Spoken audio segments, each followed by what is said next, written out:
దేవుడు అనేవాడు స్పష్టంగా చెప్పేది ఏంటంటే ఈ సృష్టి మొత్తం నేనే చేశాను అన్నప్పుడు సృష్టి మొత్తాన్ని ఒకేలా ప్రేమిస్తాడు. దేవుడు అందరినీ సమానంగా చూడాలని పతివ్రత సూక్తుల్ని నువ్వు చెప్తున్నావు కదా. లలిత్ కుమార్ ఈ మాట చెప్పడానికి నువ్వు సరిపోవు. ఎందుకో తెలుసా? ఈ గ్రంథం ఏంటో నీకు తెలుసు బహుశా.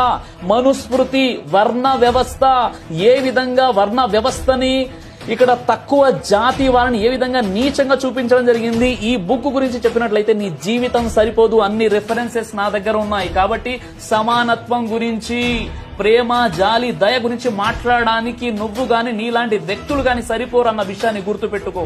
నేటికి కూడా కొన్ని ప్రాంతాలలో దళితులను గుళ్ళో గోపురాల్లో అడుగు పెట్టకుండా చేస్తున్నటువంటిది ఏ గ్రంథము? కులం పేరుతో దూషిస్తున్నది ఎవరు? వారిని పండితులుగా, వారిని పూజారులుగా గుళ్ళో చూసేటటువంటి దమ్ము, ధైర్యము మీకు ఉందా? దళితుల్ని ఏ విధంగా హీనంగా చూడడం జరిగిందంటే చివరికి వారికి రొమ్ము పన్ను, బ్రెస్ట్ ట్యాక్స్ కూడా విధించడం జరిగింది. ఆ చరిత్ర ఎవరిది? సమానత్వం గురించి చెప్పడానికి మీరు సరిపోరు. సమానత్వం